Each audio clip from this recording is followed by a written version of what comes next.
Salve omnes, this is Amelia, also known as TheMartianGeek. And since I still haven't figured out how to get through that dungeon in Zelda, well, have some Mega Man 4. Also, speaking of Mega Man, I think I mentioned it already, but Mega Man Unlimited came out about a month ago, and it's actually recently received an update. I guess you'd call it version 1.1. It's made the game a bit more fair in some places, adding more checkpoints and whatnot. Now, Wily Stage 1 has gone from being a huge pain in the butt to being just a big pain in the butt. Maybe even just a plain pain in the butt. Yay. They also added a couple extra difficulty modes and fixed some bugs, so if you like Mega Man games, try it out. It's a very well-designed fan game. In any case, we're going after Brightman next. He's the robot with the light bulb on top of his head.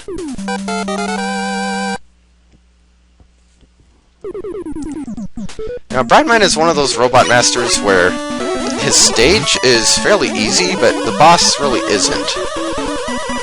Also, we're immediately introduced to two new enemies, these guys, which shoot fireworks if you shoot them, and these guys, which douse the lights if you shoot them.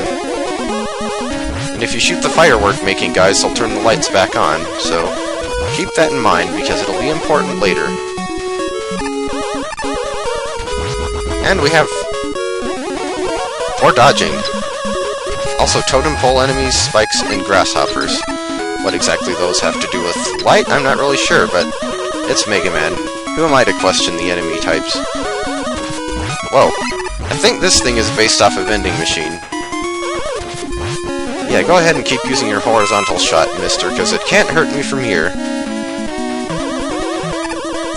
Whoa. I didn't shoot him quickly enough. I think these guys are supposed to be some sort of fan blade. Easy enough. They don't take that much damage. Now we sort of have a path split. Go down this ladder to find a couple of goodies. No enemies, fortunately. Also, I'm holding down B even though I know you don't have to in this game. I'm used to doing it to run, so yeah, go down here and you can get yourself an E-tank and an extra life. Always nice. Now, you can make these jumps without utilities, but I prefer to play it safe here, especially on camera, and I'm just going to use Rush Coil. Mind you, this will drain your Rush Coil energy fairly quickly. I hit the platform? I didn't even know you could interact with those things from the bottom. Especially since you have to use Rush Coil on that last jump, because otherwise it's too high to get out. I mean, the ledges. Also, I kind of wish the NES had L and R buttons so I could use those to switch my weapons.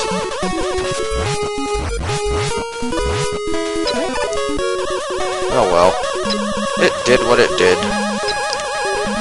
Also, I've mentioned this before, but I wish the Super Nintendo had put A and B on the down and left buttons instead of right and down. That would just make so much more sense. Also, might as well refill some Rush Coil energy here.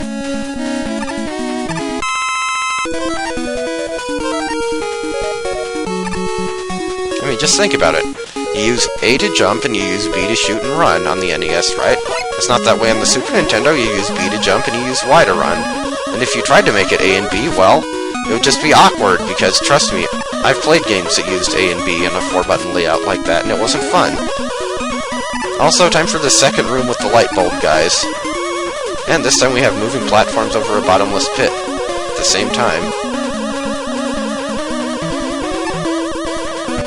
Whoops. I prefer to just leave all of these alive because I really don't want to do this kind of platforming in the dark. Okay, now that last one I can shoot because there's a firework guy right after and a solid platform.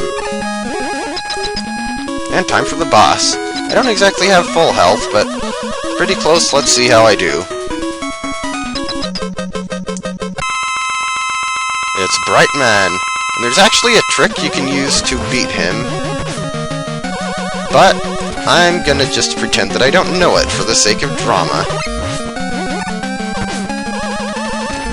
Just keep charging some shots against him. With this guy, you just want to be as far away from him as possible, because that gives you more time to react to his buster shots, which do a heck of a lot more damage than my buster shots. See, seriously, his pellet shots hurt more than my fully charged shots. I don't know what Dr. Wily's putting in these robot masters. Okay, he didn't do his signature move. I might have to show that off. Basically, well, I'll explain later. I'm actually surprised he didn't do it. In any case, weapon get. You got Flash Stopper. Basically, it's another time-freezing type weapon. Why you get Flash Stopper from Brightman and you get Time Stopper from Flashman and Mega Man 2, I'm not really sure, but in any case, let's see what Brightman can really do, and let's explain how exactly he works in a bit. Alright, back to the boss door. It's Brightman again. Now this take won't actually count.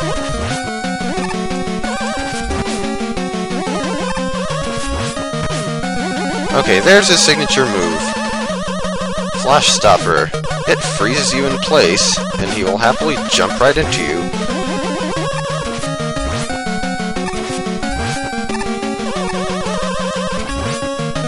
And there he goes again. Yeah, you pretty much just have to get lucky and hope that if he uses it, he just keeps firing buster shots instead of jumping. Because he does a lot of collision damage, just like Toadman. And yeah, we go through the weapon get screen again. But apparently, although it may seem random when he chooses to do the Flash Stopper, it actually isn't. And the pattern is based on how much health he has left. If he has 4 HP, 8, or 16, then he'll use it. If he has anything else, then he won't. Simple enough, but how likely is anyone to actually figure that out just playing through normally? So one strategy that people have come up with for dealing with him is shoot him once and then Rain Flush for the rest of the fight, because if you just use Rain Flush all the way, Rain Flush does 4 damage, and that means you'll hit all 3 of the critical numbers, because they're all divisible by 4 after all. But if you shoot him once first, then he'll never get a chance to use his Flash Stopper if you just use Rain Flush for the rest of the fight. I also found that it works to shoot him once and then just use charge shots for the rest of the fight. In any case, well, that's 3 Robot Masters down, so I'll see you in the next episode.